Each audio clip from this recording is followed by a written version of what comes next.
What's going on, Savages? It's your boy, Jason Crystal. Welcome to another episode.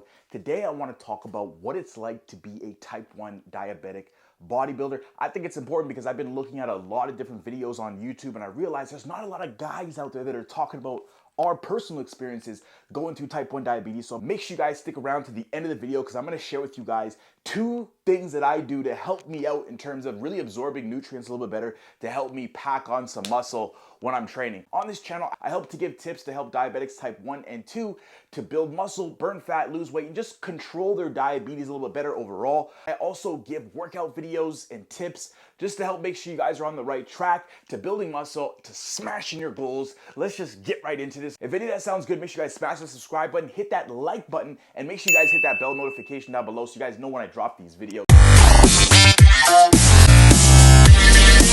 Type 1 diabetes is an autoimmune disease where the beta cells in your pancreas are no longer producing insulin. Your body is attacking insulin when it gets released. Insulin also helps to keep your blood sugar stable. The difference between type 1 and type 2 is not an autoimmune disease. Type 2 is more lifestyle related. And the shock of being diagnosed with diabetes, your whole life feels like it's been kicked up in the air. You're like, what do I do now? Where do I go from here? It can seem overwhelming. And the same thing with type 2 diabetes. Everything can seem more overwhelming when you've lived a life where you haven't had to worry about your blood sugars ever. And now all of a sudden people are diagnosing you with a condition and say, hey, go live your life now.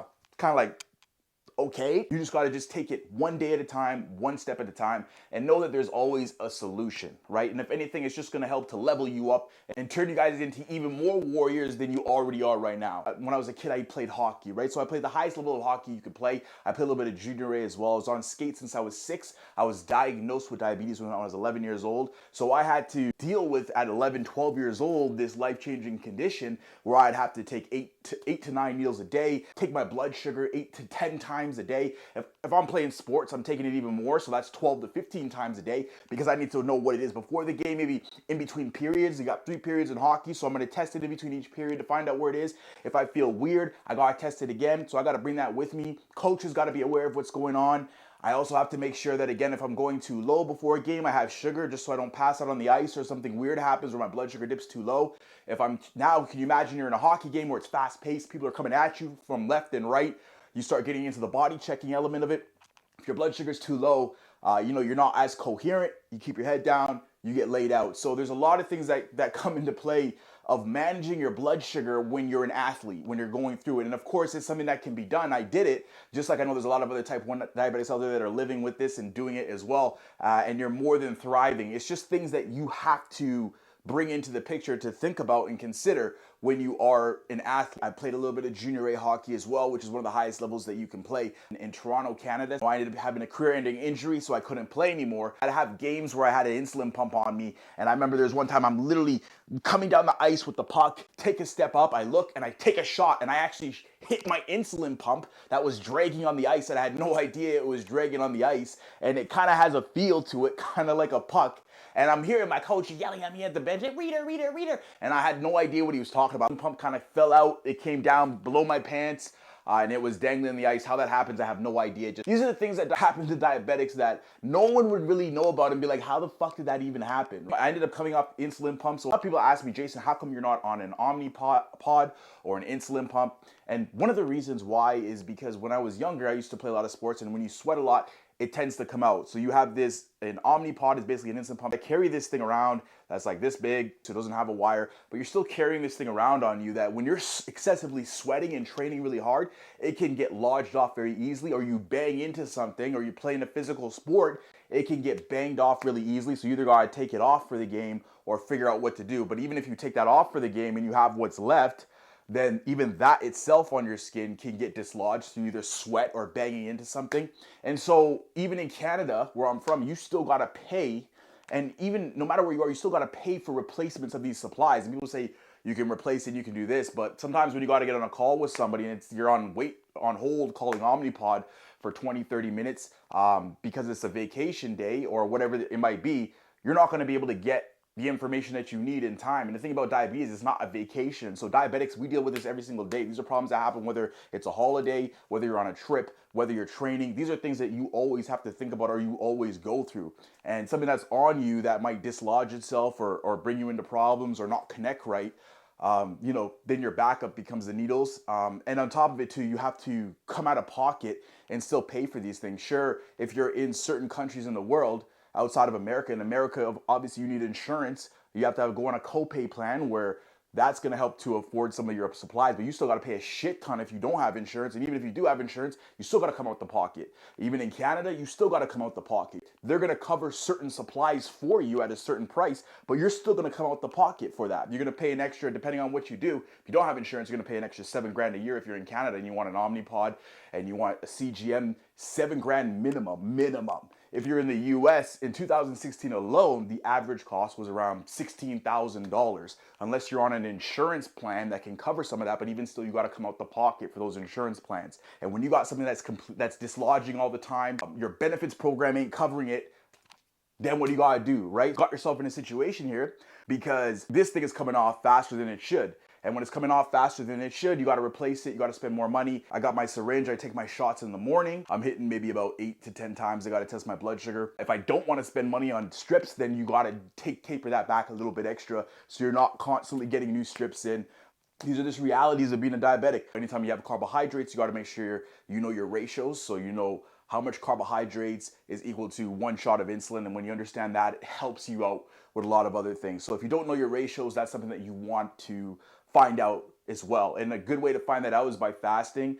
Go through a fasting period where you wake up in the morning and when your blood sugar is normal, have 30 grams of carb. Give yourself insulin if your blood sugar is in a normal range for the food that you're gonna eat. So if I take 3 shots of insulin for 30 grams of carbohydrates, and my blood sugar is 5.6, then technically I should stay normal an hour and a half to 2 hours later if my theory is that 1 shot of insulin will take care of 30 grams of carbs. If I go high, then I know that my ratio is probably off with the carbohydrate to insulin balance, and I need to go up a little higher. Maybe it's 1 shot for every 7 grams of carbohydrates, for example, right? More things today that can help you out. You can put it in an Omnipad system, which says, hey, I'm taking 50 grams, and it'll give you that insulin. But again, being someone who trains and who works out, and who wears tight shirts sometimes and wants to wear a jeans, good luck wearing jeans that are to your leg if you have an Omnipod on your leg. You ain't gonna be able to pull those jeans up over that. Or good luck if you're in a cold climate and you have a sweater on that's tight to your skin. Good luck if you got an Omnipod that you gotta pull that up over. It makes it easier to get dislodged. There's a lot more issues to it in someone who works out and someone who trains and someone who likes to wear tight shirts and do different things like that. That's just a reality of it. It's just the nature of the beast, and you have to decide, what you want, and if you're somebody who's okay with having something like that on your body. And I'm sure, there's ways around it that it can be done, but these are just details that I've had to go through growing up. When it comes to playing intensive sports, being somebody who sweats, I'm kind of clumsy sometimes. If I bang into a wall, that thing's coming out. So there's all these little factors that come into play that someone might not think about, especially if you're somebody, again, who's extremely active or somebody who's not wearing baggy clothes all the time. These are just other things that you have to think about. If it's something that works good for you, more power to you, keep going, but it's just something to think about the things that you're carrying on you at all times and how comfortable that is, right? When I go to the gym, I have to make sure my blood sugar's in and around about 6 to 6.5 is a good one for me, because then my blood sugar starts to dip depending on how I train when I'm bodybuilding. When I'm more intense and I add some cardio in, I want to be a little bit higher than that, so around 7.0. And then when I train, it really helps to stabilize things. If I start at a 5 and I train, then I know I'm going to dip low on that. So I got to be very aware and observant about how I'm feeling on that day, and just knowing how to manipulate my sugars and how much insulin I give myself and how hard I'm training. They all have to come together so I can avoid the roller coaster of the blood sugar lows and the blood sugar highs. One of the things I will say though is all this can be done. There's so many solutions out there. Try not to feel overwhelmed with everything. You're gonna learn so much more about your body as you go along.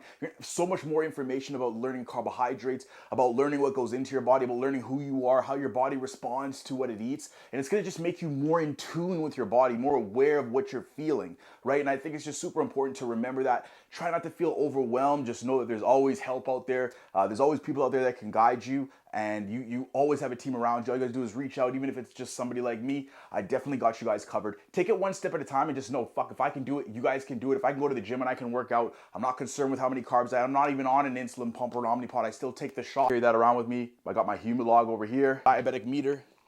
Here's my diabetic meter right here. I got to carry that on me everywhere I go. If I go on vacation, I got to think about all this stuff too. Am I going to be at a place on vacation that has access to insulin? What if I lose it? What if I step on it? What if this happens? What if that happens? What if you're wearing an Omnipod? If I go in the water, what happens? It's like there's so many things that you got to think about, whether you're on needles or you're not on needles either. But again, understanding your ratios, understanding yourself, and just taking time for yourself, just knowing, putting yourself first with your health, and just being in tune with yourself, it's just going to take you to a whole other level. All these things will come together. You'll be more than good. I promise you that. Just put yourself first, put your health first, and everything will come together, and you'll be fucking incredible. I promise you that. 2 things that really helped me to build muscle when I'm in the gym, especially being a diabetic: creatine. A creatine supplement, type 2 diabetics especially, but even type 1s can benefit off a creatine supplement when you're going to the gym. Creatine just helps your body to get a little bit more energy. Your body utilizes the molecules of ATP. So the ATP gives your body energy. When you train, it turns into what's called ADP. It just releases a phosphate atom off ATP. And in a nutshell, it just gives you more energy, right? So you want that conversion to happen a little bit better for you. Adding a creatine supplement, which is the most studied supplement on the market, can really help you out in terms of gaining a little bit more strength when you're training, but also helping to absorb more glucose, especially in people with type 2 diabetes. It turns out that it looks like a creatine supplement can help you in terms of allowing GLUT4, which is a responder in your cell, to get to the cell surface, and that's what unlocks the cell to shuttle in more glucose. So if you are type 2, having a creatine supplement while training, which is the important factor, you have to train that and you have to exercise. That's what's going to help to stabilize your blood sugars more by allowing more sugar in. Even if you're a type 1 diabetic, like I am, it really helps you out in terms of just bringing more water as well to your body. It can help you look more full when you're training, so you get a little bit more of that muscular look while you're training. It also, again, can help you to get more energy for your body when you're training. And sometimes, as type 1 diabetics, if you've had one of those days, you know what I'm talking about, where you're not feeling like you got as much energy, having a creatine supplement can just help you in terms of getting a little bit more energy in a way that's not going to give you that kick like a caffeine would. And trust me, you guys want to stay away from stuff that you're just using as a band-aid to give you a quick jolt of energy. Another good thing that's really helped me out is Shilajit. Here's how it looks. I take this every single morning, a pea-sized amount of that. It just helps